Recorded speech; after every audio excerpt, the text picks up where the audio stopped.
Bonjour les permaculteurs. Alors aujourd'hui nous allons parler de design. Enfin vous allez me dire, car comme vous le savez la permaculture c'est du design. L'objectif de cette vidéo c'est de vous présenter à la fois le métier de designer en permaculture et aussi de vulgariser ce qu'est véritablement la permaculture. Puisqu'on a toujours un peu tendance à dire que la permaculture c'est je fais des buts, c'est du jardinage. Et nous on aimerait bien, comme vous avez déjà pu le voir à travers nos différentes vidéos, on aimerait sortir de cette vision de la permaculture et montrer cette vision holistique qui connecte tous les éléments les uns aux autres. Alors pour rappel, la permaculture c'est un aménagement consciencieux du paysage qui imite les modèles trouvés dans la nature pour produire en abondance des fibres, de la nourriture et de l'énergie afin de combler les besoins locaux. Donc la permaculture c'est du design. Et aujourd'hui on va vous présenter un design que j'ai réalisé il y a plus d'1 an maintenant et qui était une réponse à une demande pour un habitat participatif à La Rochelle.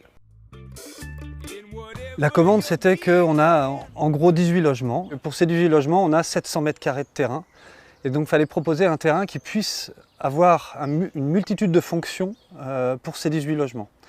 Donc d'avoir quelque chose de dense, d'agréable et qui puisse à la fois produire un petit peu de nourriture, produire du confort, produire de l'ombre, produire éventuellement des tisanes, etc. Et ça c'était mon rôle là-dedans, c'était de trouver une manière de rendre ce jardin efficace et multifonctionnel.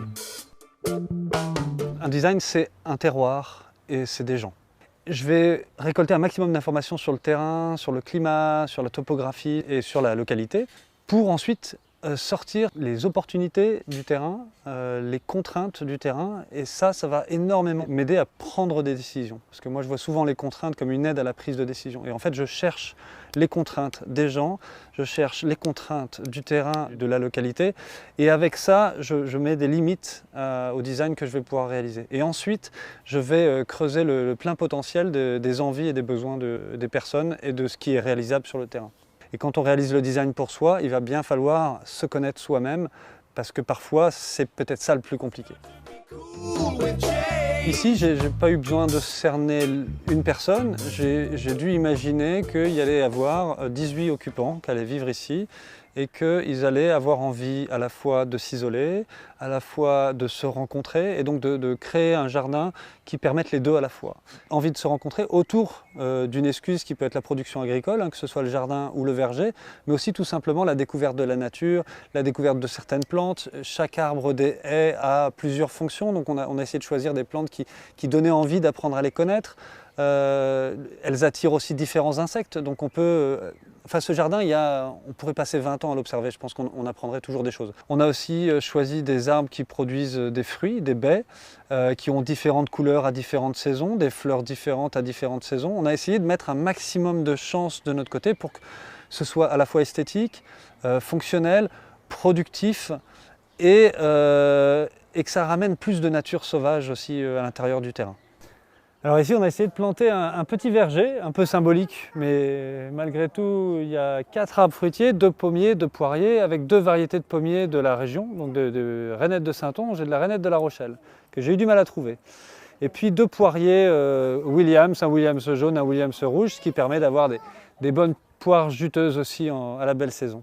Et là tout ce beau monde est en fleurs, on a fait une première taille cette année pour leur donner la forme, et l'année prochaine on va les accompagner vers une forme plus définitive.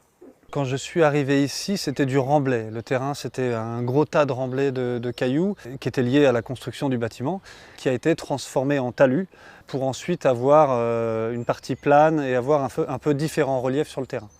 Ici, l'idée, c'était d'avoir des plantes aromatiques et médicinales, puisqu'elles vont très bien aimer ce genre d'exposition et un sol assez séchant. Et donc ici on va trouver tout ce dont on peut avoir besoin dans sa cuisine, du romarin, du thym, de la sarriette, il y a de la menthe pour les tisanes, il y a de la mélisse par là-bas, de la lavande, il y a des hémérocalles qui font des fleurs comestibles qui sont délicieuses en salade. Et puis ici ou là on a glissé des fixateurs d'azote, là par exemple la cénote. Donc on a aussi de la sauge là-bas, des artichauts qui sont magnifiques en plein été. L'idée c'est que ce talus se déverse là ici dans la zone aquatique, avec des plantes aquatiques qui vont filtrer l'eau et puis une zone fraîche sous le saule en plein été, c'est plutôt agréable.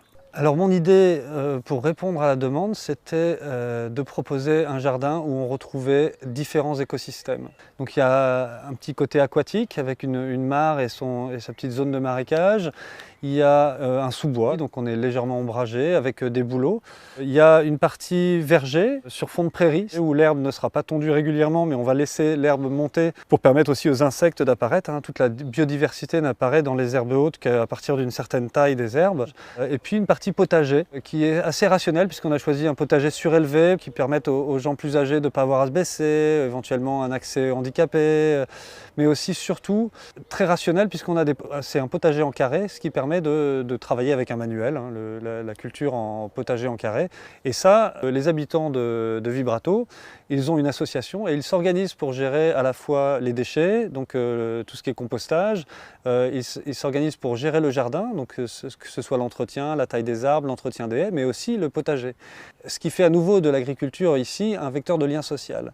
Et puis les arbres fruitiers qui un jour donneront plein de fruits vont aussi servir à connecter les gens à la fois les uns avec les autres, mais aussi à se reconnecter avec les activités agricoles.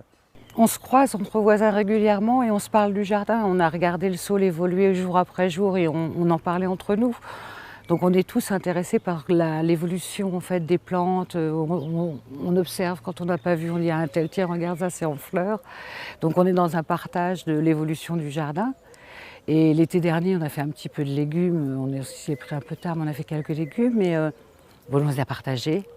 On les a partagés entre nous. On a fait une soirée spéciale potiron, voilà, qui allait de l'apéro potiron jusqu'à dessert au potiron. Et voilà, on fait des choses comme ça, c'est aussi un échange avec les gens.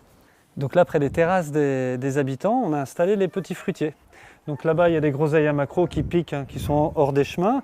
Ici, on a de l'aronia, derrière, on a du cassis, de la groseille, enfin à peu près tous les petits fruitiers qu'on peut trouver dans un jardin et qui sont comme ça le long des chemins, des petites gourmandises qu'on va pouvoir cueillir à la belle saison. Avec ici un couvre-sol de sarriette qui dégage une odeur très très agréable et qui est un rendu assez exceptionnel quand même. On a donné le thème de la durabilité à ce design.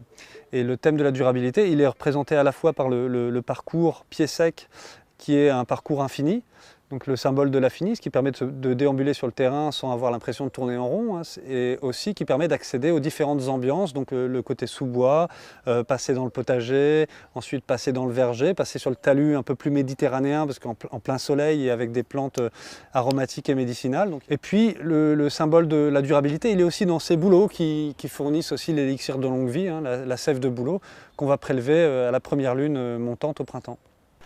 Donc ce sol, il est resté là, puisque à La Rochelle, il y a une loi qui dit que si on construit un nouveau bâtiment, on ne va pas supprimer tous les vieux arbres qui sont présents sur le terrain.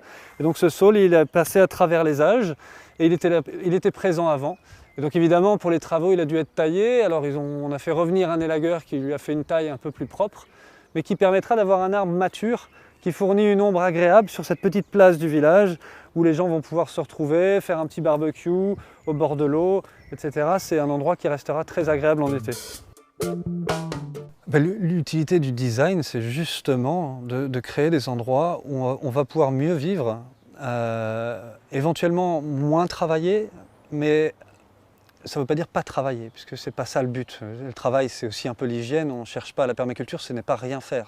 Au contraire, il y a beaucoup de travail à construire des choses qui seront pérennes. Mais l'idée, c'est de mieux vivre tout en d'essayer de garder un certain confort en même temps, tout en respectant l'environnement. Et c'est là tout le challenge qu'on a, qui repose un peu sur nos épaules, en tout cas notre génération et celles qui vont suivre. Et il n'y a pas d'autre solution que de se reconnecter à cet environnement, parce que c'est en synergie avec lui qu'on va pouvoir subvenir à nos besoins et subvenir aussi à l'environnement aussi. J'espère que cette petite vidéo vous a plu et nous aurons l'occasion d'y revenir dans d'autres vidéos sur des designs à plus grande échelle. Si vous voulez nous soutenir, vous pouvez vous rendre sur notre page Tipeee. Tipeee est un site de financement collaboratif avec lequel vous pouvez, avec 1, 2 € ou même beaucoup plus, nous soutenir pour continuer à voir nos vidéos sur YouTube.